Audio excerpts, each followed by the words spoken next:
Jadi kalian, langsung saja saya perkenalkan moderator kita pada malam hari ini, Dr.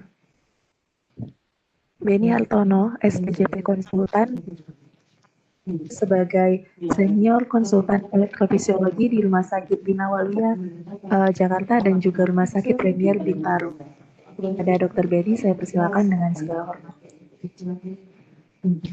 Ya, selamat malam. Salam sejahtera buat sejawat sekalian yang tetap aktif mengikuti webinar series dari INAHRS ya. Malam ini kita mengadakan webinar series INAHRS yang ke-19 dan sangat beruntung sekali kita menghadirkan dua pembicara yang cukup handal ya di bidangnya masing-masing ya. Dan pada malam ini kita akan membahas mengenai pertama stroke prevention pada pasien AF, tapi kita akan memfokuskan pada renal outcome. Jadi bagaimana kita mencegah stroke, tapi kita juga mempreserve fungsi ginjal dari pasien. Dan topik kedua kita akan membahas yang cukup menarik, yang berbeda dari topik pertama, bagaimana dalam sehari-hari kita bisa menginterpretasikan ECG dari pasien-pasien yang dipasang pacemaker. Jadi itu akan cukup membantu sejauh sekalian dalam menangani kasus-kasus rutin di tempat praktek. Baiklah, untuk mempersingkat waktu, saya akan memperkenalkan pembicara pertama, yaitu Dr. Antonia Lukito. Beliau adalah Senior Elektrofisiologis Consultant di Rumah Sakit Siloam Hospital Village Karawaci. Baiklah, Dr. Antonia, silakan untuk memulai presentasinya. Terima kasih Dr. Beni atas introduksinya. Ini banyak sekali tadi ya.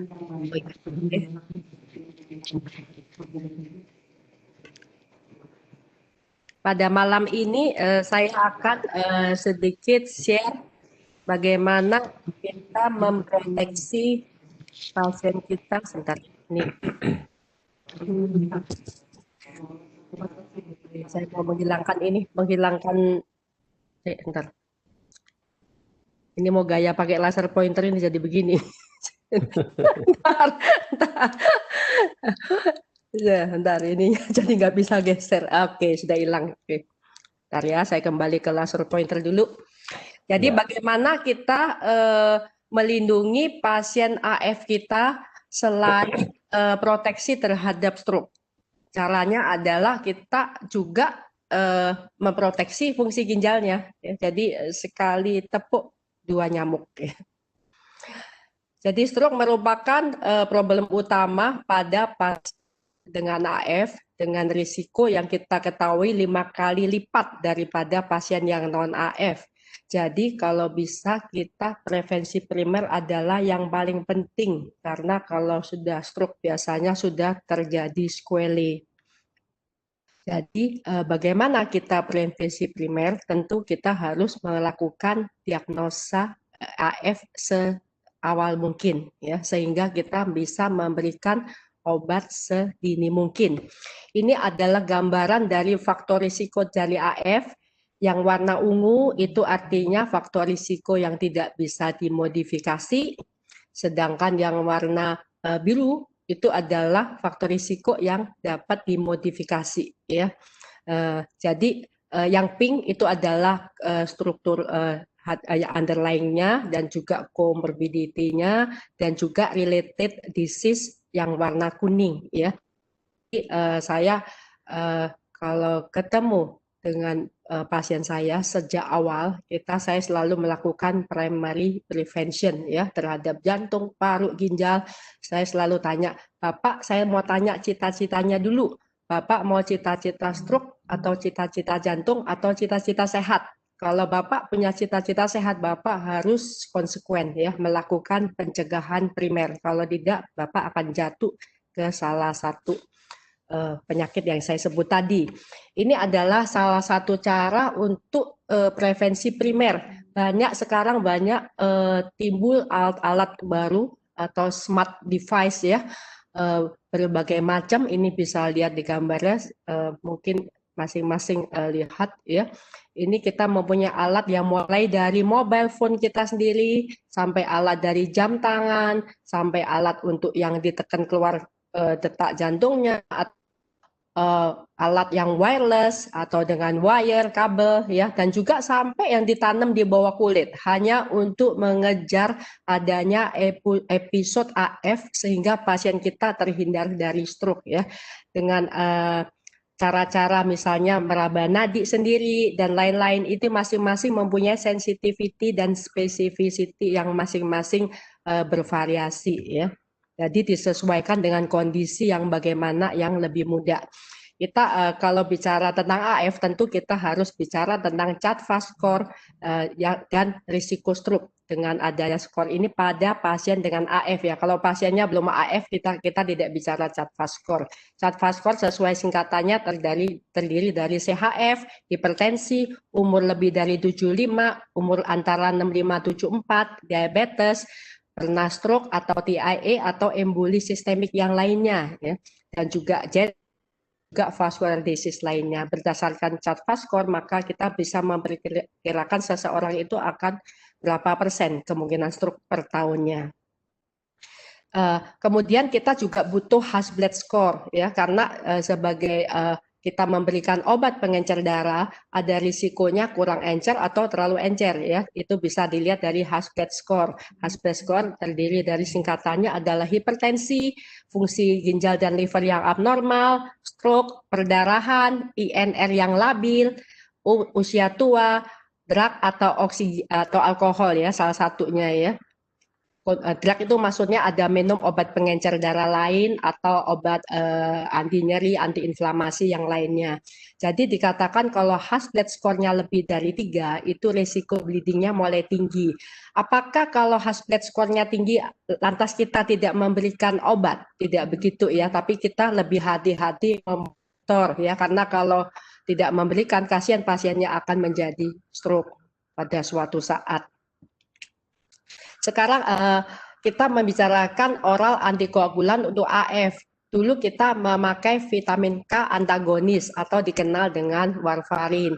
Tapi sekarang sudah banyak generasi oral antikoagulan lainnya yang dulu disebut NOAC atau non-valvular. Tapi karena tidak semua valvular lantas tidak boleh pemberian DOAC, maka namanya diganti yang lebih general yaitu DOAC ya, direct acting oral antikoagulan, untuk membedakan dengan VKA ya. Apa keuntungan DOAC dibanding VKA? DOAC itu onsetnya lebih cepat, efek antikoagulasinya lebih predictable sehingga tidak memerlukan cek lab yang berulang. Kemudian potensi untuk interaksi dengan makanan, dengan obat itu lebih kurang. Kasihan pasien mendapat warfarin tidak boleh makan hijau-hijau gitu ya. Jadi pasiennya jadi kekurangan manfaat dari sayuran itu sendiri. Dan juga pemberian DOAC itu biasanya fixed dose, tidak perlu harus gonta-ganti naik turun dosis seperti warfarin, sehingga lebih simple, lebih meningkatkan kualitas hidup pasien, sehingga tidak terlalu sibuk terus mengurusi INR ya, dan juga tidak perlu INR terus-menerus, sehingga meningkatkan kepatuhan. Ini adalah guideline dari AHA ACC HRS 2019 yang menyatakan bahwa untuk pasien dengan AF dengan CHA-2-VASc score 2 atau lebih untuk laki-laki atau 3 atau lebih pada perempuan, maka dianjurkan, direkomendasikan ya sifatnya ya, bukan dianjurkan, direkomendasikan untuk diberikan oral antikoagulan. Opsinya boleh warfarin, dabigatran, rivaroxaban, apixaban atau edoxaban ya. Terus kemudian itu level 1A ya. Kemudian juga level 1A dikatakan bahwa DOAC lebih dipilih dibandingkan warfarin pada pasien yang eligible untuk DOAC, kecuali adalah mitral stenosis yang derajatnya sedang hingga berat, dan juga adalah pasiennya pernah mengalami operasi ganti katup yang logam, yang metalik atau mekanik ya, itu tetap harus pakai warfarin. Karena apa? Karena belum ada penelitian pada DOAC. Kita tunggu saja penelitiannya. Jadi NOAC itu non-valvular ya, masih istilah lama, merupakan standard of care dari pengobatan untuk pencegahan stroke pada pasien dengan AF ya.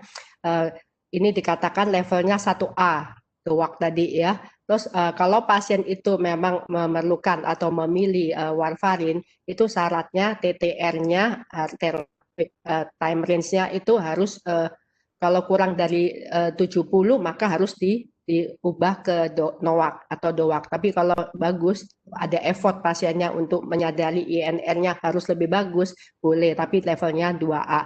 Sedangkan antiplatelet seperti aspirin, clopidogrel maupun kombinasinya itu tidak dianjurkan untuk pemakaiannya untuk pencegahan dengan maksud mencegah stroke pada AF.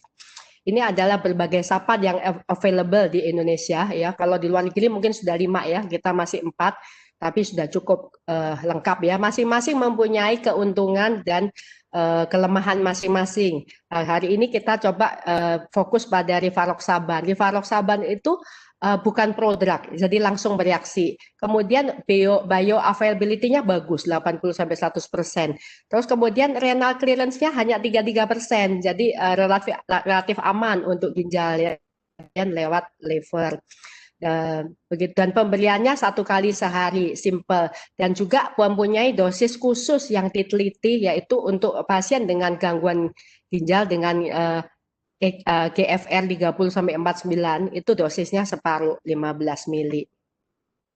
Kita lihat biarpun semua saban ini sama, saban atau gatran ya, sama, tapi kita lihat penelitiannya pada rivaroxaban yaitu Rocket AF dibandingkan penelitian yang lain. Kita lihat porsi CHA2DS2 skornya paling tinggi adalah pada yang Rocket AF, yang warna ungu tua ini ya, dia 87% memang high risk ya dibandingkan yang lainnya.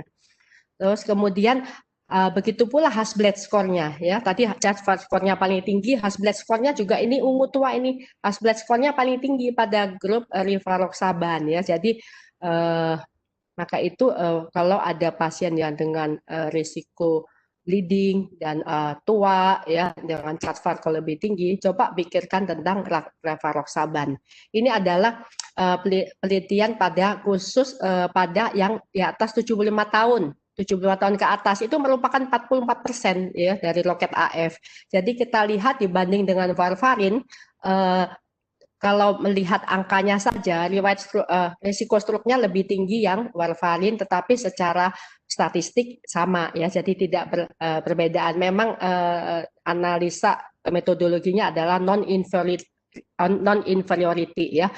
Begitu juga perdarahan. Kalau ini adalah efikasi stroke-nya, kita bicara tentang perdarahannya. Kita lihat perdarahannya rivaroxaban dibanding warfarin untuk mild bleeding sama, tidak bermakna. Untuk ICH, perdarahan otak sama. Untuk critical organ sama. Sedangkan untuk fatal bleeding, artinya bleeding perdarahan yang membahayakan nyawa, yang membuat meninggal, itu lebih kecil pada rivaroxaban. Ya, jadi bermakna yang ini ya. Jadi pada rivaroxaban selain sama efektifnya juga perdarahan yang fatal lebih kecil daripada yang warfarin.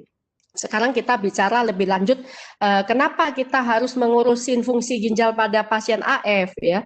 Karena pasien AF dengan gangguan ginjal itu mempunyai risiko lebih tinggi untuk berdarah dan juga risiko lebih tinggi untuk terjadi stroke ya. Misalnya ini yang ungu ini tanpa masalah ginjal, yang abu-abu dengan masalah ginjal. Kita lihat stroke-nya lebih tinggi pada yang AF disertai masalah ginjal. Begitu pula perdarahannya ya. Jadi kalau kita bisa mencegah, kenapa kita tidak mencegah pasien kita supaya jangan sudah AF kena ginjal pula ya. Jadi dikatakan bahwa pada pasien dengan AF kemunduran fungsi ginjal itu adalah umum dan akan meningkat sesuai ya. Jadi dikatakan 64% pasien dengan AF mempunyai gangguan ginjal dan kita lihat stroke-nya meningkat 40% lebih tinggi kalau AF-nya ada gangguan ginjal. Mortalitasnya 60%, bleeding event-nya juga 60% ya. Jadi dikatakan pada pasien AF yang diobati dengan warfarin itu terjadi akselerasi dari gangguan fungsi ginjal sehingga cepat progresif, lebih cepat terjadinya ya. Karena ada hubungannya mungkin karena eksesif antikoagulasi sehingga terjadi AKI ya, salah satunya itu. Sekarang kita masuk pada kasus ya. Tadi teori, sekarang kasus. Jadi ini ada pasien A. Ini kasusnya kasus betulan ya. Jadi pasien A, 65 tahun. Dia mempunyai AF sudah selama 4 tahun ya. Jadi sejak 61 tahun ya. Dia sudah menerima rivaroxaban 15 mili 1 hari sekali sejak diagnosis AF-nya untuk mengurangi risiko stroke. Dia juga didiagnosa sebagai dilated cardiomyopathy dengan ejection tiap tahun bervariasi antara 18 sampai 26% dan ada trombus di ventricle kirinya sejak 2011 ya. Dan juga mempunyai histori dari hipotiroid. Terus baru-baru ini sering mendadak pingsan-pingsan sendiri ya dan bingung ya. Ternyata saat dia pasiennya mengalami peristiwa akut decompensated heart failure dari DCM-nya, setelah waktu itu dirawat di ICU, ternyata dari telemetri terungkap bahwa pasiennya mengalami episodik non-sustained VT. Sehingga pasiennya setiap kali VT itu kayak orang bingung, kayak orang seperti halu gitu, halusinasi dan sebagainya. Ternyata karena VT-nya. Pada waktu ADHF itu fungsi ginjalnya turun ya karena karena ADHF-nya. Dan juga terjadi melena karena trombositopenia, karena ada masalah infeksi dan sebagainya ya, sehingga terjadi penurunan sehingga GFR-nya menjadi cuma 45,5. Trombositnya menjadi 98.000 dan NT-proBNP-nya tinggi ya 8.976. Sehingga diputuskan waktu itu setelah dilakukan IP dulu, di IP-nya not inducible dan juga sifatnya polimorfik ya, jadi tidak dilakukan ablasi tapi kemudian dipasang ICD. Kemudian setelah melenanya teratasi, kembali lagi ke rivaroxaban kali ini 10 mili ya, dengan pulang dengan GFR yang masih rendah 43,2. Tetapi seiring dengan follow up berkala, fungsi ginjalnya kembali lagi menjadi normal. Dan saat ini ada GFR-nya, ini bulan November ini kontrol terakhir pasien, November kemarin ya, GFR-nya sudah 80,6 kembali, platelet trombositnya 164.000 dan NT-proBNP sudah jauh turunnya dari 8.000 menjadi 149. Jadi pasien ini selain kita menghindari stroke, tapi juga ginjalnya juga kita pertahankan ya. Ini kasus pertama. Sekarang kasus kedua, ini lebih tua lagi ya, karena rivaroxaban kita harus bicara pasien tua dan pasien yang high risk. Jadi pasien B 77 tahun ini mempunyai histori terjadi serangan jantung MCI inferior dan kemudian dilakukan pasangan stent pada 2011. Waktu 2016 terdeteksi adanya paroxysmal AF, kadang AF kadang tidak ya, munculnya kadang-kadang. Sehingga waktu itu clopidogrelnya di switch ke rivaroxaban. Serum kreatinin waktu itu 1,08, GFR-nya 71,2, masih bagus sekali ya. 2016 itu berarti umurnya waktu itu 73 lah, sekitar 73. Dia merupakan heavy smoker dan mempunyai darah tinggi, punya diabetes dengan A1C sekitar 7,3 sampai 7,7. Juga ada COPD ya karena merokoknya, dan episode pneumonia, dan juga ada kista renal bilateral ya. Fungsi ginjalnya selama bertahun-tahun ini ya tetap bisa di-maintain antara GFR-nya 54,1 hingga 79. Pada follow up yang 18 November kemarin, serum kreatininnya menunjukkan bagus ya 1,01 dan GFR-nya 66,6 ya. Jadi pasien ini berhasil kita pertahankan dengan mono anti trombotik yaitu rivaroxaban saja, tidak terjadi stroke meskipun pasiennya bandel masih merokok, tapi karena tua saya sudah biarkanlah ya. Ngapain kita mengganggu orang ya. Kemudian ini kembali ke teori lagi. Kenapa kok rivaroxaban itu ramah terhadap ginjal ya? Jadi ini balik lagi pada AF dengan CKD itu terdapat interaksi yang bidireksional. AF sendiri mengganggu fungsi ginjal karena terjadinya low cardio output ya, terutama kalau AF-nya sedang rapid response ya. Kemudian prevalensi AF dengan CKD meningkat dengan usia. 1 di antara 3 AF mempunyai CKD ya. Jadi kita bersiap-siap kalau kita mempunyai pasien AF, kita bersiap-siap dia suatu saat akan menjadi CKD ya. Sekarang dengan CKD seperti tadi disebutkan meningkatkan risiko stroke dan bleeding ya. Jadi goal dari terapi kita bagaimana kita mempertahankan fungsi ginjal tetap baik dan jangan stroke dan jangan bleeding. Dikatakan bahwa kalau charge Farquhar makin tinggi, maka risiko penurunan fungsi ginjal itu makin cepat, ya. Dan jangan lupa charge Farquhar tinggi, diabetes mempunyai andil ya, menambah 1 poin untuk terjadinya peningkatan charge Farquhar. Ya. Padahal DM sendiri merupakan faktor risiko dari CKD juga ya. Jadi kita kalau menjumpai pasien dengan charge Farquhar tinggi, kita berhati-hati untuk menjaga ginjalnya. Kemudian dikatakan pada pasien AF ternyata vitamin K antagonis itu bisa membuat penurunan fungsi ginjal karena meningkatan kalsifikasi vaskuler ya. Dikatakan lihat ini grafik di sebelah kiri di mana pasien AF yang tidak terekspos terpajan oleh vitamin K dan yang terpajan oleh vitamin K antagonis itu lebih fungsi ginjalnya akan lebih cepat menurun pada yang terpajan oleh vitamin K antagonis. Sedangkan pada tabel sebelahnya kita lihat ini yang varfarin ungu, ini yang kontrolnya, kita lihat kalsifikasi pembuluh darah. Ini yang dilihat adalah kalsifikasi dari lower limb ya, dari ekstremitas bawah. Kalsifikasinya akan lebih banyak pada pasien yang mendapat warfarin ya. Ini terutama yang dari lebih dari 5 tahun. Ini langsung melejit ya kalsifikasinya. Pasien tadi ini di mana patomekanismenya? Kenapa seseorang yang terpajan dengan vitamin K antagonis akan cepat menurun fungsi ginjalnya?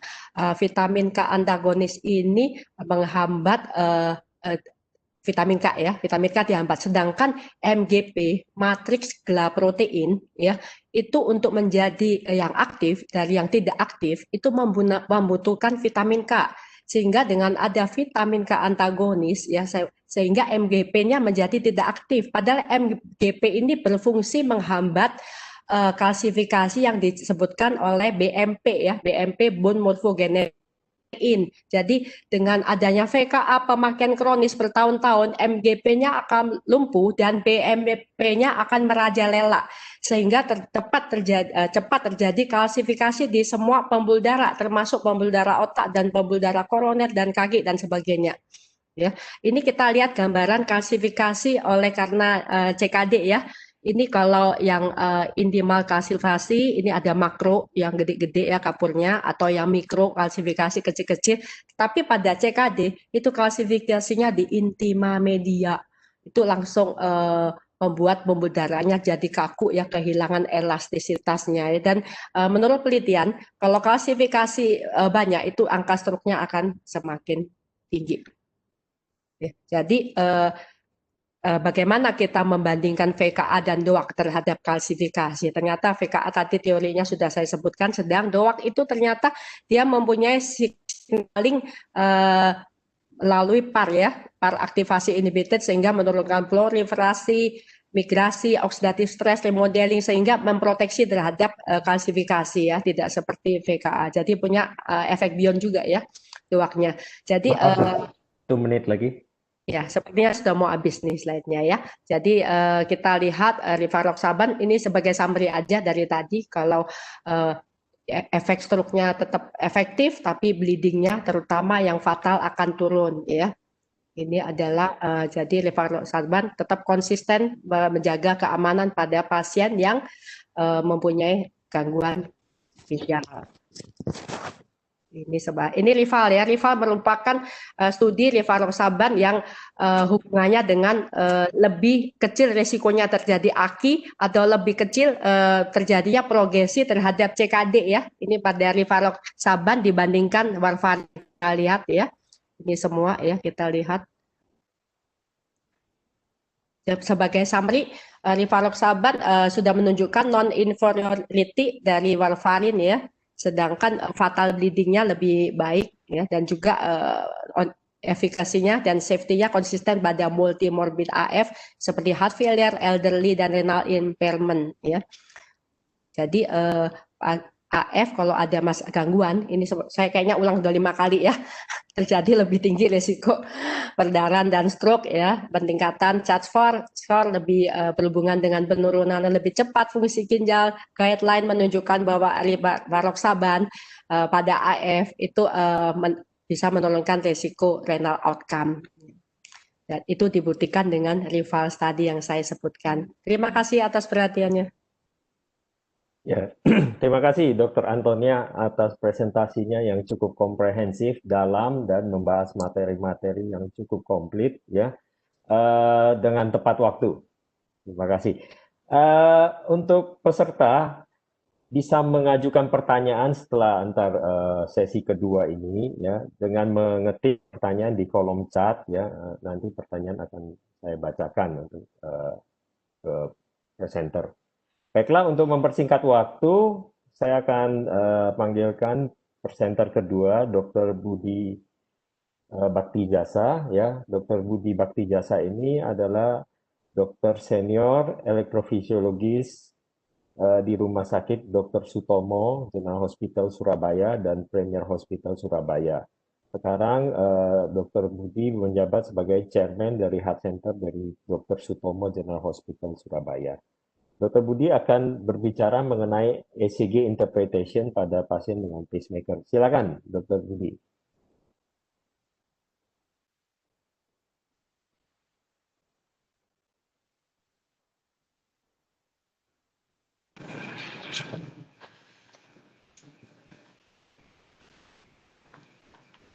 Ya, terima kasih.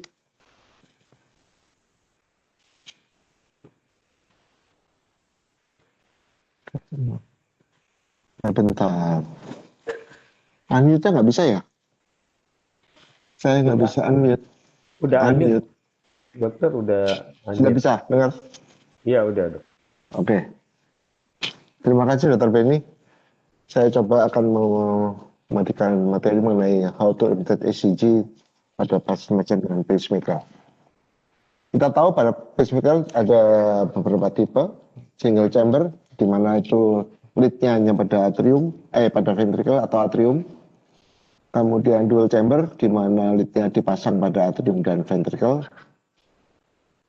Seperti ini, dual chamber. Satunya pada lead yang satu pada atrium appendage biasanya, kemudian yang satunya lagi pada ventricle. Bisa pada apex, bisa pada RVOT, atau pada his bundle. Ini. Ada satu lagi adalah triple biventricular pacing. Ini tapi bukan untuk pasien-pasien dengan gangguan fungsi irama, tapi untuk cardiac resynchronized therapy. Untuk kali ini saya tidak membahas mengenai biventricular pacing, saya membahas mengenai single dan dual chamber pacemaker saja. Kalau kita melihat pasien dengan pacemaker, kita harus tahu ini tipenya tipe apa pacemaker itu. Kalau kita ada kode yang sesuai dengan NBC code, di mana yang pertama adalah menunjukkan pacing-nya di mana. Yang kedua, simbolnya menunjukkan di mana dia melakukan sensing. Yang ketiga adalah responnya terhadap sensing dan adanya rate modulation. Contohnya DDD, kalau DDD berarti dipacu, di-pace pada atrium dan ventricle. Kemudian sensingnya juga di atrium dan ventricle. Responnya bisa trigger, bisa inhibited. Tadi dual, trigger sama inhibited. Rate modulation-nya kalau pakai R itu rate modulation, kalau O non. Jadi kalau di DDR berarti dual chamber pacing, dual chamber sensing, dual action, dan rate modulation. Pada pasien dengan kita menilai ECG pasien dengan pacemaker, kita harus tahu dulu mengenai basic principle of pacemaker. Apa yang dilakukan pacemaker adalah sebagai berikut. Nomor satu adalah pace, memacu. Kedua, sense. Ketiga, responnya bagaimana, inhibit, trigger, atau dual response. Kemudian apakah dia responsif atau tidak. Kemudian kita bisa melihat adanya informasi diagnostik yang disimpan dalam generator pacemaker tersebut yang bisa kita lihat pada programmer. Saya lewati, ini contoh dari VVI, ventricular pacing, ventricular sensing, dan inhibited. Jadi dia hanya memacu di ventricle. Kemudian kalau ada intrinsik seperti ini, maka ventricle itu akan terinhibisi. Dia tidak mengeluarkan impulsnya seperti ini hingga terjadi reset. Kemudian pacing lagi.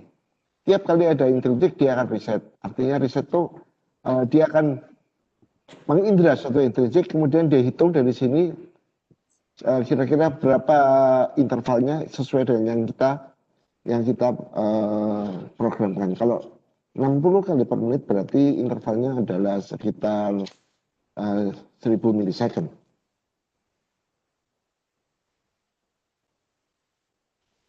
Ini adalah single chamber juga, tapi dipacunya di atrium. AAI artinya atrial pacing, atrial sensing, inhibition. Jadi dia hanya memacu di atrium, ini gelombang P-nya, di gelombang P. Kalau ini ada intrinsik atrium, maka pacemaker itu akan terinhibisi, sehingga tidak mengeluarkan pacuan. Ya, jadi ini dipacu karena nggak ada gelombang P. Kemudian ini ada gelombang P, dia tidak memacu. Ini pada pasien-pasien dengan biasanya pada sinus node dysfunction. Beranjak pada dual chamber system, ya yang tadi disebutkan bahwa ada dua leads, satu di ventricle, satu di atrium. Ini pacemaker DDD, di mana dia memacu baik di atrium dan pada ventricle, jadi atrial pacing dan ventricular pacing, atrial dan ventricular pacing. Bisa juga dia atrialnya sensing saja, kemudian ventricular pacing, ini atrial tracking. Atau seperti ini, di mana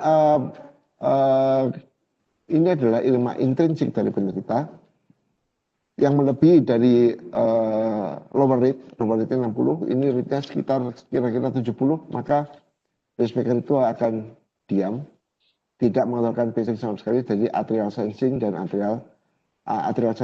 ventricular sensing. Ini satu fungsi yang normal pada DDD chamber, DDD pacemaker.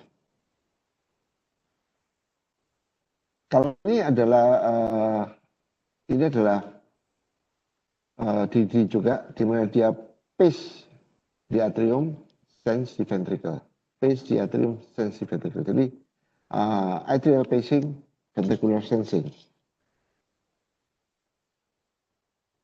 Nah, kalau ini adalah suatu harus kita ketahui ada non-capture. Non-capture adalah tidak ada evidence dari depolarization setelah dilakukan adanya pacing.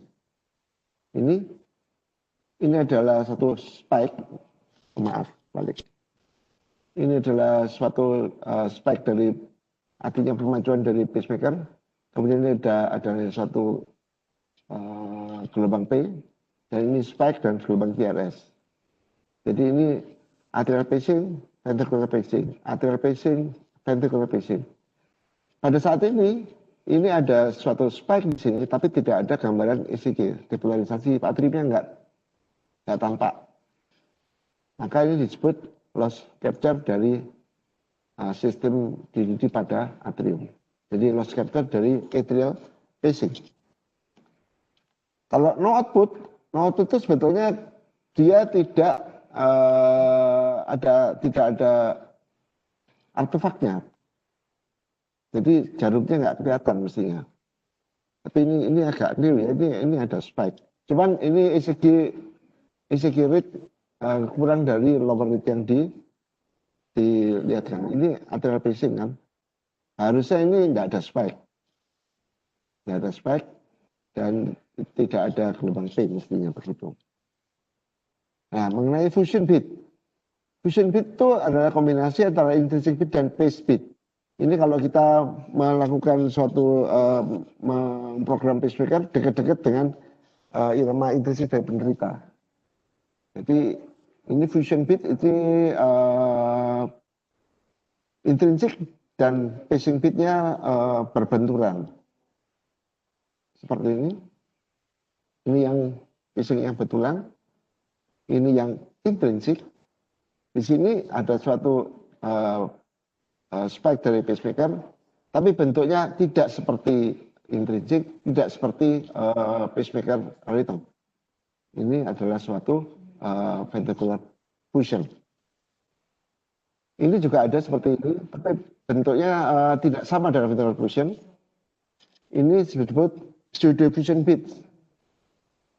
Karena kenapa? Karena spike-nya dari pacemaker itu persis pada gelombang QRS, di mana pada saat ini ventricular itu adalah dalam keadaan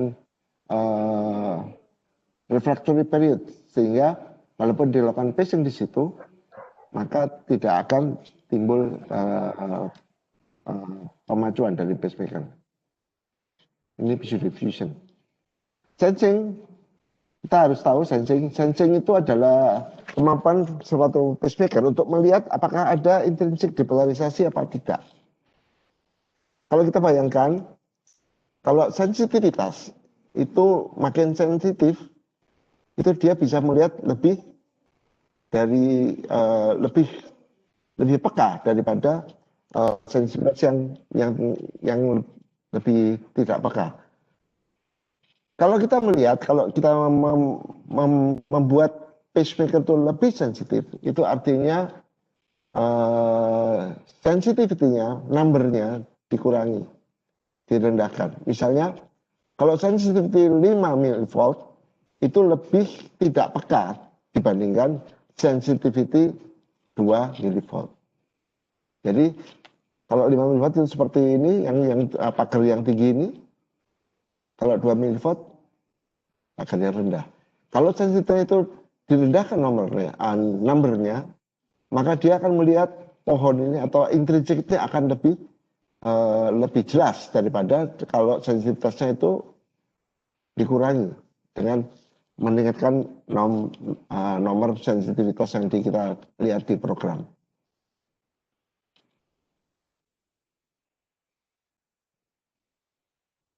Jadi kalau ini kalau kita melakukan sensitivitasnya itu 1,25 misalnya, maka dia akan kelihatan gelombang intrinsik dari QRS. Sedangkan kalau yang seperti ini, dia akan tidak melihat apapun. Walaupun ada QRS intrinsik, dia akan tidak terlihat oleh pacemaker tersebut. Nah, kalau under sensing itu artinya pacemaker tidak bisa melihat intrinsic beats. Misalnya ini VVI, dia memacu di ventricle. Kemudian ini ada QRS. Harusnya ventricle itu melihat ini ada intrinsik, dia tidak mengeluarkan pemacuan, tapi ini tetap timbul pemacuannya. Artinya dia tidak melihat adanya suatu gelombang QRS yang intrinsik. Ini namanya under sensing. Under sensing sebenarnya tidak peka ya. Kalau over sensing itu sebaliknya.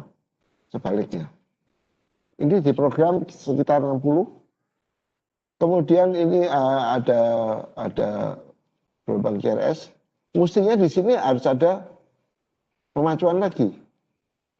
Tapi dia terlalu sensitif sehingga dianggap di sini sekitar sini itu ada gelombang QRS. Ini VVI ya. Jadi dia tidak mengeluarkan pacuan. Sehingga pacemaker ini tidak berfungsi dengan baik. Rate-nya menjadi sangat lambat. Tidak sesuai dengan apa yang kita program. Nah, kita harus tahu kalau kita melihat pasien dengan pacemaker, kita harus tahu background information-nya kemana. Jadi kita harus tahu umurnya berapa, kapan dilakukan pemasangan pacemaker, tipe pacemaker, program parameternya bagaimana, ya. Dan ini misalnya kita lihat dengan memberikan magnet, maka kita lihat maka rate-nya akan meningkat. Dan ini setiap pacemaker mempunyai magnet rate sendiri-sendiri. Kalau pacemaker itu dipasangi magnet kemudian tidak bisa meningkat sesuai dengan program magnet rate-nya, berarti itu sudah mulai habis baterainya. Nah, ini contoh VVI R. Kita lihat di sini, kita lihat ini pemacuannya itu bisa lebih cepat seperti ini. Ini karena orangnya dari tidur, duduk, jalan dan lari. Ini sesuai dengan sensor yang ada pada pacemaker tersebut. Kalau sensor itu mendeteksi gerak, maka dia akan meningkatkan pemacuan. Itu rate responsif namanya. Nah, ini mengenai hysteresis. Apa itu hysteresis? Hysteresis itu adalah suatu features dari pacemaker di mana dia akan memberikan pemacuan. Kalau misalnya kita berikan rate-nya adalah misalnya 70 kali per menit, 70 pace per menit. Kemudian hysteresis-nya 50. Jadi pacemaker itu tidak akan memberikan pemacuan kalau rate-nya tidak di bawah 50. Kalau rate-nya 60 tetap dia tidak akan memacu. Ini kadang-kadang menimbulkan pertanyaan pada sejawat, loh ini pacemaker-nya tidak berfungsi atau no capture. Padahal tidak, ini karena hysteresis-nya diberikan. Jadi hysteresis itu membuat intrinsik itu yang timbul itu bisa berfungsi lebih banyak daripada pacemaker-nya yang kita program, sehingga baterainya akan lebih awet. Ini pada pasien-pasien yang terutama pada pasien-pasien yang rate-nya tidak selalu di bawah, artinya rate-nya itu tidak terlalu lambat ya. Pada Sixen syndrome misalnya dengan rate ya, kadang-kadang 30, kadang-kadang 40, kadang-kadang 60. Kalau kita berikan program 70 kali per menit tanpa hysteresis, maka dia tetap dipacu terus walaupun rate-nya itu pada pasien itu sampai 60 kali per menit kadang-kadang. Makanya dengan diberikan hysteresis pada pacemaker itu akan memberikan kesempatan intrinsic rate yang ada itu berlaku sehingga tidak terlalu sering dilakukan pemacuan. Kemudian kita harus tahu systematic approach. Kita harus tahu kalau bisa intrinsic underlying system. Kemudian kita melihat apakah ini sensing appropriate, capture appropriate. Kemudian kita lihat basic rate-nya berapa. Kemudian apakah ada interval yang sesuai dengan yang kita program. Dan kita harus mengidentifikasi kenapa terjadinya inappropriate sensing atau pacing. Ini contohnya seperti ini. Ada single chamber pacemaker, ini ada lower rate, ada upper rate, ini terutama pada kalau yang VVIR atau AAIR, ada lower rate dan upper rate. Tapi kalau tanpa rate responsif, maka ada lower rate saja. Ya. Kemudian refractory period dan training period. Lower rate limit adalah menunjukkan seberapa detak atau seberapa pacuan yang paling rendah yang diberikan oleh pacemaker. Kalau misalnya kita pada VVI kita program 60 lower rate-nya, maka pacemaker itu akan melakukan pemacuan 60 kali per menit tanpa ada perubahan walaupun pasien itu jalan atau tidur atau duduk karena tidak ada sensornya. Kalau ada sensornya maka ada lower rate dan upper sensor rate. Jadi misalnya lower rate-nya 60, upper sensor rate-nya 120. Kemudian ada refractory periods.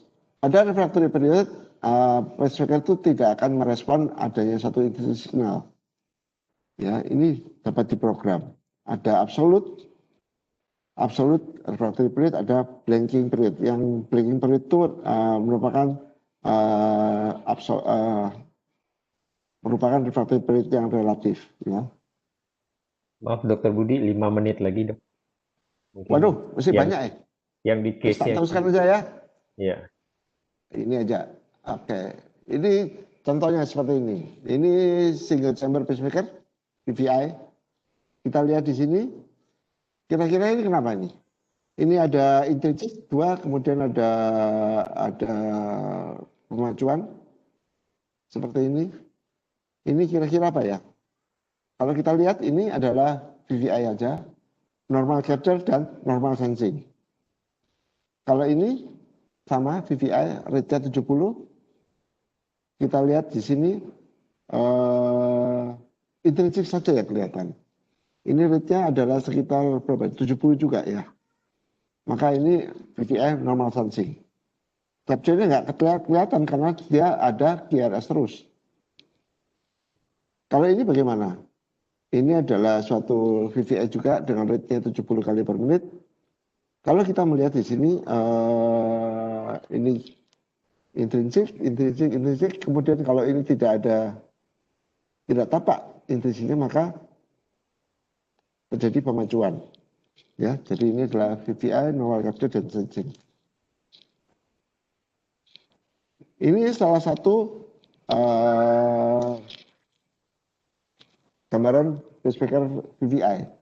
Ya, kita lihat di sini ada intrinsik, tetapi ada irama pacemaker juga. Ini intrinsik, ini pacemaker, intrinsik pacemaker, intrinsik pacemaker. Seperti ini. Ini kira-kira apa? Ini kira-kira adalah suatu VVI. Dia tidak bisa sense dari ventricle, tapi dia tetap memacu. Dan pacuannya bagus, karena tiap kali dia keluarkan pemacuan, QRS-nya berubah. Jadi ini under sensing dari VVI pacemaker. Kalau ini QRS yang intrinsik, kemudian ada gelombang P, tetapi tidak diikuti oleh pacuan dari pacemaker. Ini berarti gelombang P-nya itu dianggap suatu QRS. Jadi ini suatu oversensing. Ya, oversensing. Ini sama aja, saya teruskan. Nah, ini. Kalau ini kita lihat, ini adalah suatu gambaran pacemaker yang normal. Kemudian ada suatu PVC, tetapi tetap dilakukan pemacuan di sini. Ini juga, ini ada PVC, tetap dilakukan pemacuan di sini. Ini adalah satu tanda normal capture, tapi dia tidak melihat adanya PVC, jadi ventricular under sensing. Terlalu budek pacemakernya, jadi perlu disensitivitas perlu ditingkatkan. Ya, kalau ini kita lihat, ini ventricularnya melakukan pacuan sebetulnya, sesuai dengan program. Tetapi tidak ada depolarisasi ventricle di sini. Ini namanya loss of capture. Ya, normal sensing, loss of capture. Bagaimana dengan dual chamber? Dual chamber kita ada empat pola. Satu, atrial pacing, ventricular pacing. Kedua, atrial pacing, ventricular sensing. Ketiga, atrial sensing, ventricular pacing. Keempat, atrial sensing dan ventricular sensing. Ya, ini tak teruskan. Nah, ini dual chamber ECG. Kita lihat di sini pada ini normal enggak ini kira-kira? Basic rate-nya 60, maksimal target rate-nya 120. Kalau ini kita lihat gelombang P-nya ada, maka dia atrial sensing, ventricular pacing. Ini sama. Nah, ini tidak ada gelombang P. Dia keluarkan spike. Harusnya ada depolarisasi atrium di sini. Ini juga. Jadi ini artinya ada loss of capture di atrium, tapi pada ventricle-nya dia tetap baik. Ya. Jadi loss atrial capture, normal atrial sensing, normal ventricular capture. Ya. Ini kalau kita lihat di sini, ini DDD pacemaker juga, basic rate-nya 60, maksimal target rate 120. Kita lihat di sini, AV intervalnya 200 milisecond. Kalau kita lihat, ini atrial pacing, ventricular sensing. Atrial pacing, ventricular sensing. Atrial pacing, ventricular sensing. Atrial pacing, ini harusnya ventricular pacing keluar seperti ini, tapi tidak ada. Tetapi di sini kalau tidak ada, ini kebetulan ada suatu PVC, lalu dia riset. Ini arterial pacing lagi, ventricular sensing terus. Sehingga ini simbolnya adalah suatu normal arterial capture, arterial sensing nggak tahu, terdapat suatu loss of capture dari ventricle, tapi dia karena dia bisa riset, maka ini normal ventricular sensing. Jadi ini pasien ini under pacing atau ventricular loss dari ventricular. Kalau ini apa? Ini juga ini arterial pacing, ventricular pacing, arterial pacing, ventricular pacing terus gitu. Sepertinya normal ya. A-pace, V-pace, A-pace, V-pace, A-pace, V-pace. Ya. Ada yang satu. Oh ya, yang satu yang nggak kelihatan mana ya.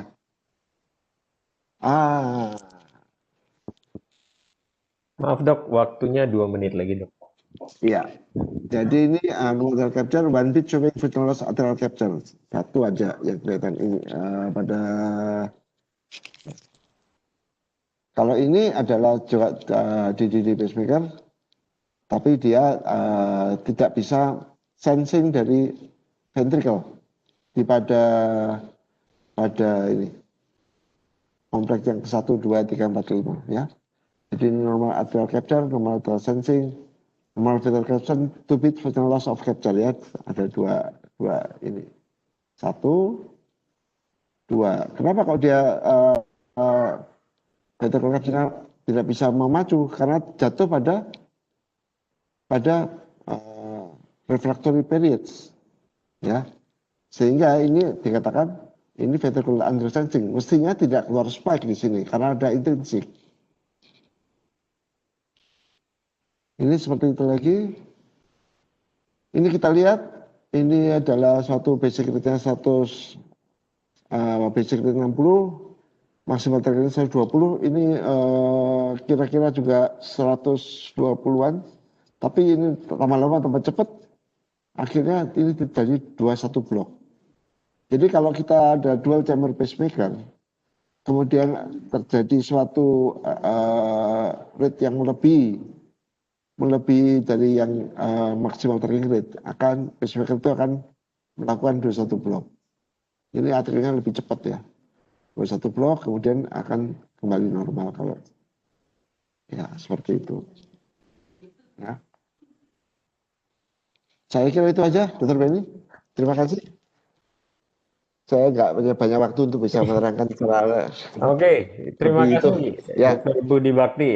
Ini presentasi yang cukup komplit ya, dengan case yang cukup banyak. Ini harusnya memang satu session workshop ini kita diskusi mengenai ini. Tapi bisa dibawakan dengan compact oleh Dr. Budi Bakti ya.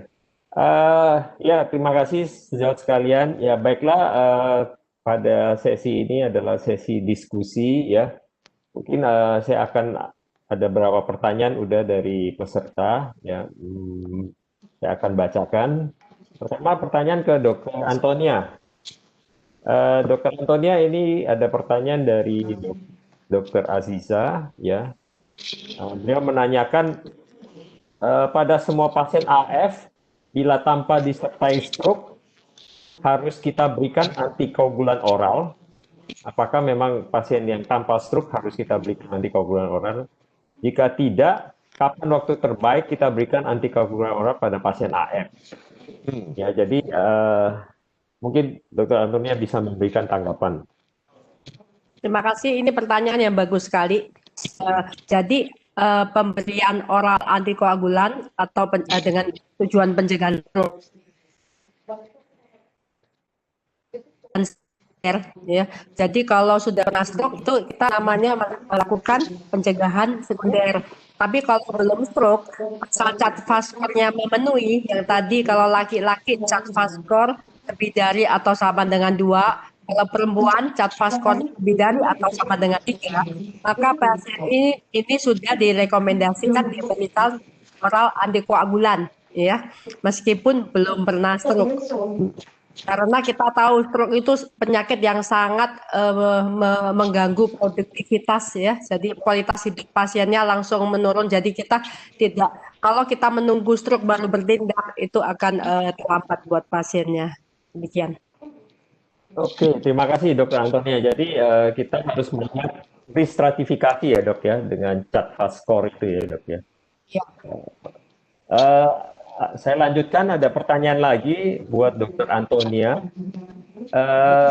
Kalau pasien CKD on HD, bagaimana trik pemberian ivaroksaban atau pemberian antikoagulan yang lainnya dok pada pasien CKD on HD? Ya.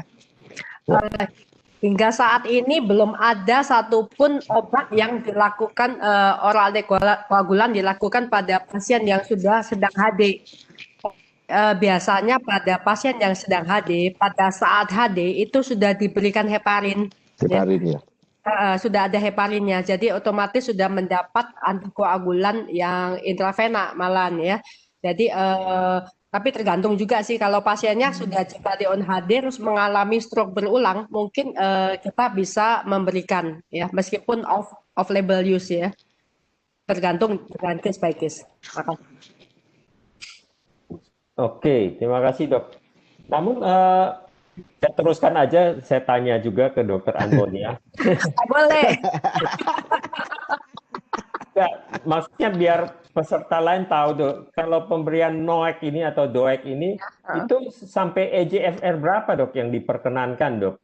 Yes. Jadi kita tahu kalau sudah lebih rendah dari itu, Nggak boleh. apakah kita masih bisa memberikan warfarin atau kita masih boleh memberikan NOAC itu dok? Dan pilihannya apa? Apa? Tolong diulangin kalimat pertamanya yang ketinggalan. Kalimat pertamanya. Ya, kita kan akan memberikan DOAC atau NOAC ini. Ya. Sampai EGFR berapa dok kita berani memberikan? Gitu. Dan pemilihan obat NOAC-nya apa gitu. Ya. Dan bila lebih rendah dari itu, apakah warfarin lebih baik daripada NOAC atau DOAC ini dalam EGFR yang sangat rendah? Ya, terima kasih atas pertanyaannya. Jadi dari penelitian EGFR di bawah 15 sudah angkat tangan ya untuk DOAC-nya karena nggak ada penelitiannya ya, sudah angkat tangan. Itu pun tidak semua DOAC ya, ada DOAC yang penelitiannya sampai di atas 15 tapi kebanyakan hanya sampai di atas 30 EGFR-nya. Sedangkan yang paling aman adalah bukan paling aman ya, yang paling visible untuk diberikan adalah warfarin. Kenapa warfarin? Karena warfarin itu bisa diukur efikasinya. Jadi kita mengukur INR-nya karena kita tahu risiko bleeding-nya akan sangat tinggi pada pasien dengan EGFR yang lebih rendah ya. Jadi dengan warfarin dosis kecil kita menghitung INR-nya dengan monitor ketat itu dianggap mewakili untuk mengurangi risiko bleeding daripada DOAC yang lain. Karena DOAC lain kita akan sulit mengukur overdose-nya atau underdose-nya. Iya. Oke, terima kasih dok. Sangat membantu sekali ya jawabannya Dr. Antonia. Sekarang saya akan ke Dokter Budi Bakti nih. Sudah ada banyak pertanyaan untuk Dokter Budi Bakti. Ini pertama, ini dok, kalau pasien dengan pacemaker dan mengalami gangguan elektrolit, misalnya hiper atau hipokalemi, keadaan-keadaan apa saja yang bisa ditemukan pada EKG pasien? Pada pasien ini, terutama yang telah menggunakan pacemaker ini. Ya. Jadi kalau orang-orang dengan pacemaker, tentunya orang itu sudah mengalami bradikardi, baik itu intermittent maupun permanen bradikardi. Apakah itu sinus reductive function atau AV block? Kalau terjadi suatu hiperkalemi misalnya, kemudian terjadi suatu bradikardi, tentu akan di bawah, misalnya kita pasang pacemaker dengan basic rate 70 misalnya. Kemudian dia suatu ketika dia hiperkalemi dengan rate-nya menjadi 30. Tentu kita kan nggak melihat, tapi kita yang hanya melihat adalah irama pacemaker yang 70 kali per menit. Sebaliknya kalau dia itu menjadi jadi karena hipokalemi, kemudian menjadi takikardi SVT misalnya, ya kita lihat SVT yang sebenarnya pacemaker-nya akan diam karena melebihi dari rate yang kita program. Misalnya SVT menjadi SVT yang 150 kali per menit. Yang kita lihat adalah SVT-nya. Tidak akan kelihatan irama pacemaker-nya. Nggak ada spike, nggak ada QRS yang lebar, ya yang kelihatan adalah SVT. Jadi seperti itu saya kira. Kadangkala dok, pada pasien-pasien yang hiperkalemi ini sering saya temukan itu mereka itu loss capture dari pacing-nya karena threshold dari ventricle atau arterialnya itu meningkat sehingga pasiennya itu meskipun ada spike tapi tidak terlihat capture dari EKG-nya itu. Ya, jadi jelas kalau terjadi loss of capture, tentu kita akan melihat di programmer. Loss of capture-nya akan jelas kelihatan. Misalnya kalau kita naikkan voltasenya untuk voltase output dari pacemaker itu bisa capture lagi apa tidak. Kalau memang tidak, sampai misalnya dia tadinya 0,5 volt sudah pacing, ternyata itu pacing sampai 2 baru pacing. Kita harus melihat, wah ini berarti terjadi peningkatan threshold dari jaringan yang dimana dipasang pacemaker itu. Kita harus lihat apakah memang kita harus lihat loss of capture-nya kenapa? Apakah kabelnya itu dislodge, menggeser gitu dengan foto, atau ada faktor-faktor lain? Kalau ada faktor lain, misalnya tadi hiperkalemi, ya kita coba menurunkan hiperkaleminya. Kalau hiperkaleminya bisa diturunkan, kemudian pacing lagi, berarti ya karena hiperkalemi yang menyebabkan loss of capture. Tetapi kalau nggak ada faktor lain, ternyata terjadi suatu perubahan dari posisi pacemaker yang kita pasang semula, maka kita mungkin harus melakukan redefining dari kabel pacemaker tersebut. Begitu. Oke, terima kasih dok. Ini ada pertanyaan kedua dari Dr. Anissa ini. Ini ditujukan ke Dr. Budi Bakti. Ini jika pasien dengan SND, namun dia ada braditakiaritmia dengan episode paroksismal AF. Mood pacemaker apa yang cocok untuk pasien ini, dok? Itu pertanyaan pertama. Kedua, apabila pasien SND lalu dipasang ppm yang VVIR, lalu terjadi AF rapid, apa yang harus dilakukan? Apakah perlu mengubah settingan pacemaker? Gitu, dok. Yes. Yang nomor 2 dulu. Kalau SND kemudian terjadi AF yang permanen, tentu VVI pilihannya. Karena kita nggak ada gunanya memberikan dual chamber pacing. Kemudian kalau AF rapid ya kita kendalikan AF-nya dengan rate control tentunya. Kita bisa pakai beta blocker, kita bisa pakai digoxin, atau kita pakai cordaron, atau kombinasi dari duanya. Kita nggak perlu takut kalau pasien itu AF rapid, kemudian kita berikan obat untuk rate control, menjadi bradikardi. Kalaupun terjadi bradikardi, maka pacemaker yang sudah kita pasang itu akan mengambil alih iramanya. Jadi tidak bisa takut. Tapi kalau pada paroksismal AF, itu SND, tapi ASM paroksismal, tapi lebih sering bradikardi, tentunya dual chamber lebih dianjurkan dengan rate yang agak lebih tinggi pada basicnya. Kalau terjadi AF biasanya ada features di mana dual chamber pacemaker yang sekarang itu bisa switching mode sendiri, bisa berubah jadi DDI atau berubah jadi UDI. Jadi agak beda antara SND dengan yang berubah menjadi AF permanen atau SND yang terdapat episode AF yang paroksismal.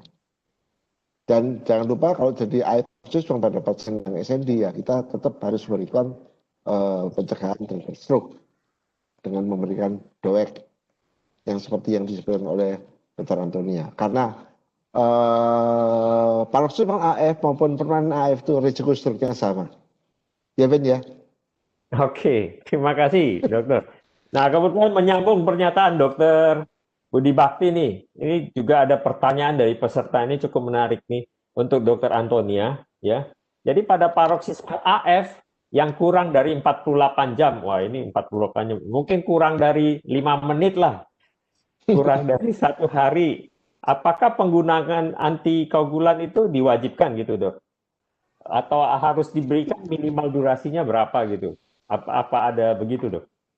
Ya, jadi untuk pencegahan stroke pada AF tidak hanya pada AF yang permanen, AF persisten, tapi juga pada paroksismal AF dan juga pada atrial flutter juga sama ya. Jadi paroksismal AF juga paroksismal AF itu ditemukan kalau kita nemukan paroksismal AF-nya setidaknya dikatakan 1 halaman EKG itu AF semua, itu sudah namanya clinical AF ya. Paroksismal tapi klinik AF. Kalau kita satu EKG 12 lead itu kemudian sudah menangkap AF-nya itu berarti sudah resmi AF ya. Kalau sudah resmi AF, sekarang kita lihat dong kalau orang muda, perempuan, terus tidak punya darah tinggi, nggak punya apa-apa, tidak gejala, tidak pernah stroke. Ya mungkin kalau cat vaskornya kurang dari 2, ya kita tidak perlu memberikan DOAC ya, oral antikoagulan. Tetapi kalau kita lihat cat vaskornya lebih dari 3 ya, jadi misalnya punya darah tinggi, punya kencing manis ya, dan yang lain-lainnya umurnya ya mungkin perlu AF, perlu obat ya. Jadi tetap kembali ke cat vaskor tadi ya. Oke, terima kasih ya. Jadi saya tambahkan sedikit bahwa pada SC Guideline 2020 yang terbaru, memang confirming AF itu bila kita melihat kalau irama AF itu lebih dari 30 second loh. Jadi 30 detik aja kita udah mendiagnosis itu suatu AF pada rhythm strip ya. Jadi ya untuk pemberian antikoagulan tadi lihat cat vaskor. Terus pertanyaan lagi dari Dokter Filipus dari Surabaya ya ke Dokter Antonia. Ini kalau pasien AF dengan NOAC ya, terus akan dilakukan major surgery dok. Bagaimana tata laksana oral antikoagulannya? Apakah dilepas atau membutuhkan bridging, dok?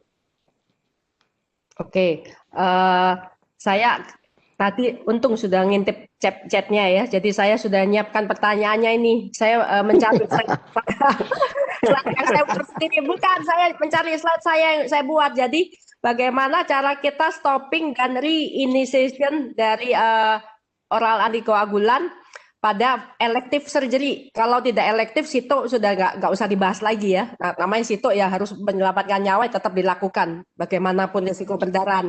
Tapi kalau elective ada caranya ya. Jadi lamanya tidak sepanjang antiplatelet. Ya, kalau antiplatelet kan kita harus, karena antiplatelet itu kan irreversible pada trombosit. Jadi kita harus menunggu trombositnya tumbuh lagi. Trombosit lamanya ganti. Itu antara 5 sampai 9 hari. Kalau mau menghentikan antiplatelet pada elektif. Tapi kalau pada DOAC, kalau pada yang VKA itu gampang sekali ya. Misalnya pasiennya hari ini minum VKA, besok mau operasi, berani. Tinggal diinjeksi vitamin K aja. Itu kan sudah antidotnya ya. Kita tinggal besoknya kita cek lagi INR-nya udah bagus, sudah operasi. Tapi pada DOAC itu juga di stop sepertinya pada antiplatelet ya. Tetapi nyetopnya tidak selama seperti antiplatelet ya. Dan ini ada tabelnya. Saya suruh ngafalin satu persatu, minta maaf tidak hafal. Tapi ini ada pada mayor surgery ya. Pada umumnya sih tanpa bridging ya, tidak perlu bridging. Ya perlu bridging itu hanya adalah bila penderita itu mempunyai katup jantung metalik ya, katup jantung metalik yang tidak boleh stop warfarin terlalu lama, itu memakai bridging ya. Tetapi kalau indikasi AF pada umumnya kita tidak melakukan bridging ya. Tetap di stop antara di sini. Kalau cabut gigi misalnya itu ringan sekali ya, paling sehari sebelumnya tidak boleh. Tapi kalau mayor dikatakan bisa 2-3 hari sebelumnya ya, sampai 1-2 hari sesudahnya. Sebetulnya saya ingin share, kalau nanti ini masih ada chat terus, saya coba mencari slide-nya, saya akan share ya. Nanti biar agar bisa di print screen oleh peserta. Ya. Bagaimana dengan pasien CKD dok? Apakah delay-nya lebih lama kalau pasien CKD? Mungkin Dokter Antonia bisa menjelaskan. Saya setuju, pada obat-obatan apapun terjadi sirkulasi yang lebih lama atau retensi dalam badan yang lebih lama oleh karena kreatinin clearance yang berkurang. Bisa membutuhkan waktu untuk clearance obat lebih lama. Saya setuju. Oke, terima kasih Dr. Antonia. Ya. Ini ada pertanyaan buat Dr. Budi Bakti. Ini pertanyaan cukup menarik, Dok. Ini saya rasa ini penting sekali. Jadi bila kita pasang pacemaker, sebaiknya irama itu diambil alih oleh pacemaker ataukah kita lebih prefer membiarkan intrinsik pasien yang keluar, Dok? Dan bagaimana setting pacemaker yang terbaik? Dr. Budi Bakti ada tips tertentu. Iya. Ya, terima kasih Dr. Benny. Mungkin kalau nanti kurang ditambahkan. Jadi kalau kita masang pacemaker itu terutama kan jelas bahwa penderita itu bradikardi yang simptomatik misalnya. Kita misalnya kita berikan pacu jantung dengan rate sekitar 70 begitu. Tapi kalau pasiennya itu sinus dysfunction, di mana kadang-kadang dia bisa mencapai 60, bisa mencapai 65. Kalau kita pasang 70 terus, kan sayang, kasihan. Artinya apa? Kalau intrinsik yang keluar itu kan lebih baik, karena itu natural. Intrinsik lebih baik. Maka biasanya kalau di single chamber, kalau single chamber, maka diberikan hysteresis rate. Dengan hysteresis rate itu, maka diharapkan kalau intrinsiknya itu mendekati lower rate-nya pacemaker, dia diizinkan untuk mengambil alih pemacuan yang kita program. Misalnya dia kadang-kadang bisa 60, bisa 58, padahal kita pasang rate-nya adalah 70 sampai 130 kalau VVIR. Dengan memberikan hysteresis rate sekitar 50, 70 basic rate, hysteresis rate 50, maka kalau dia 60 intrinsic rate-nya, maka yang mengambil alih pemacuan adalah intrinsic rate. Ya tentunya bagaimanapun juga intrinsic rate yang lebih banyak akan menguntungkan karena baterainya akan lebih tahan lama, kan begitu. Yeah. Dengan memberikan kesempatan bahwa jantung itu berdetak dengan iramanya sendiri. Okay. Tapi kalau pada DDD pacemaker, tentunya kita nggak pernah kasih hysteresis ya, Bro ya. Kita pakai basic rate dan upper trachea rate dan upper sensor rate gitu aja. Iya. Oke, terima kasih Dr. Budi. Saya menambahkan sedikit sebenarnya pada sewaktu kita memasang pacemaker, kalau kita mengantisipasi pacing rate, terutama ventricle di atas 40%, ya, mungkin kita bisa memasang pacemaker sekarang di ngetrend ya, misalnya pasien dengan total AV block kita bisa pasang dengan his bundle ya. Sehingga terjadi sinkroni. Nah, tapi kalau pasien-pasien yang kita sudah terpasang, kita berusaha pacing rate ventricle-nya itu nggak terlalu tinggi, tidak di atas 40%, karena kalau di atas 40% mungkin dari guideline kita bisa upgrade ke CRT ya kalau pasien terjadi gejala pacemaker induced cardiomyopathy. Ini tambahan dari saya. Nah, karena waktu juga ini pertanyaan terakhir dok ya Dokter Antonia ya. Dari Dokter Hermawan nih, bagaimana strategi pemberian DOAC pada pasien AF yang post PCI dok? Oh, itu cukup panjang juga nih dok. Iya panjang sekali. Tapi sebelumnya izin share screen jawaban yang tadi pertanyaan. Oh iya dok. Ya. Sekalian ada yang nanya cabut gigi tadi dok. Ya, cabut gigi lah ini. Nah itu ya. Jadi kita bagaimana klasifikasi bedah elektif ya, termasuk yang minor bleeding risk, mayor dan ringan, sedang dan berat ya. Itu ada kriterianya. Mungkin kita harus mengetahui ya ini ya. Kalau mau di screenshot silakan boleh.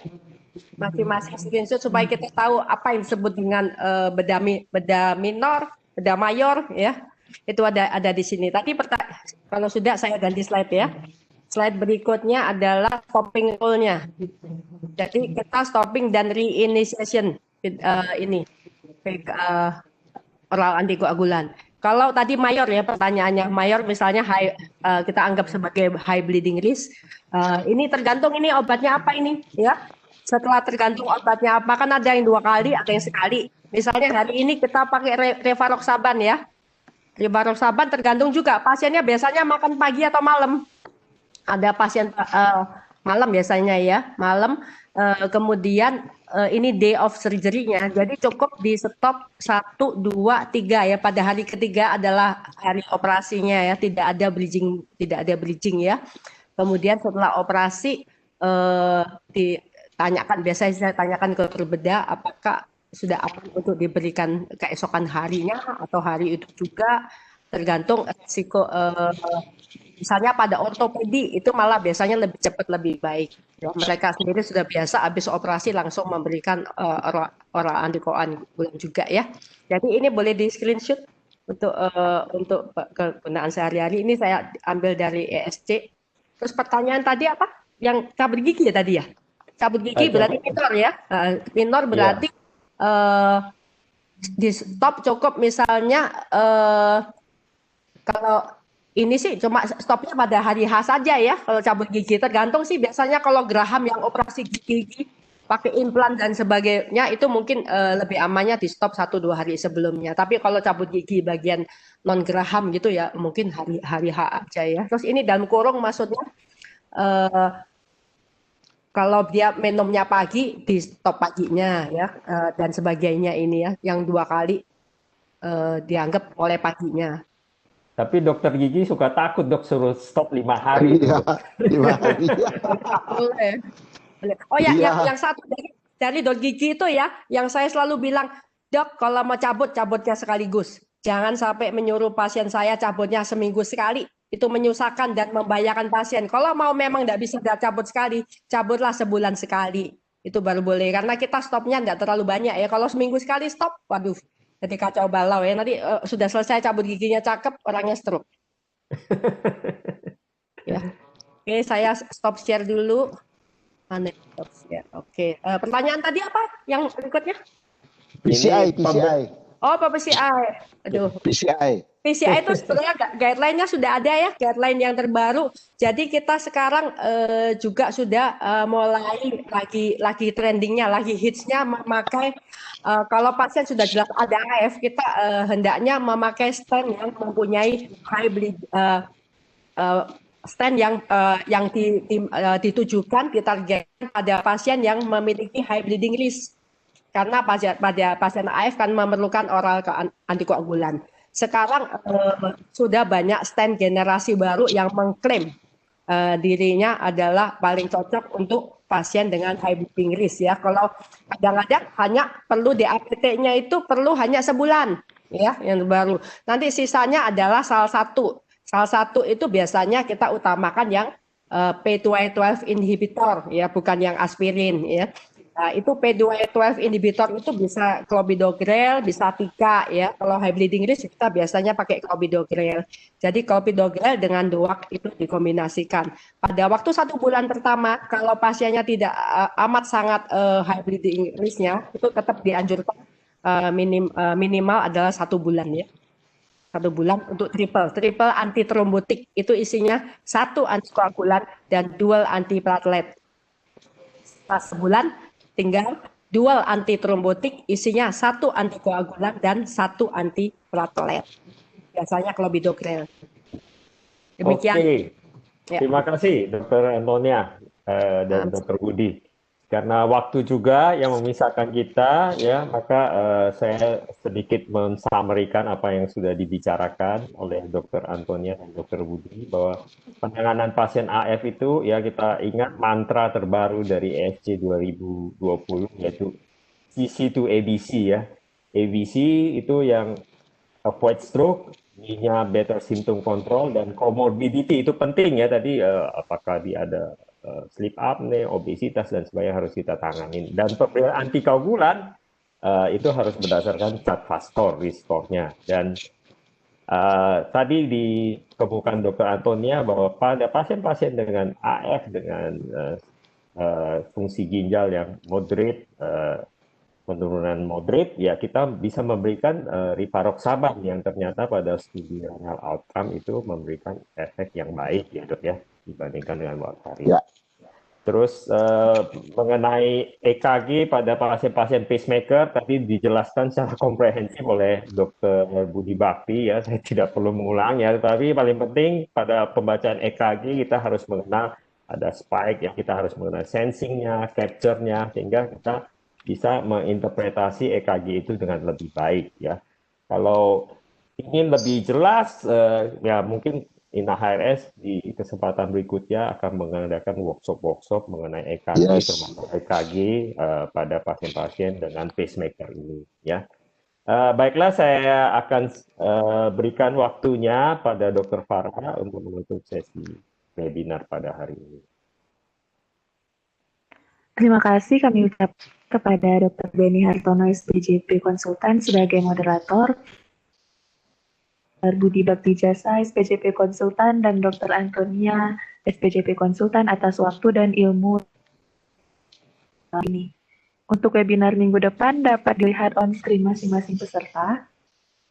Jangan lupa untuk selalu update webinar INAH-RS untuk memperdalam ilmu aritmia khususnya di Indonesia. Selalu update sosial media kita karena ada update link webinar untuk minggu selanjutnya. Terima kasih kepada para partisipan. Sampai bertemu minggu depan. Wassalamualaikum warahmatullahi wabarakatuh. Waalaikumsalam. Malam. Selamat malam semua.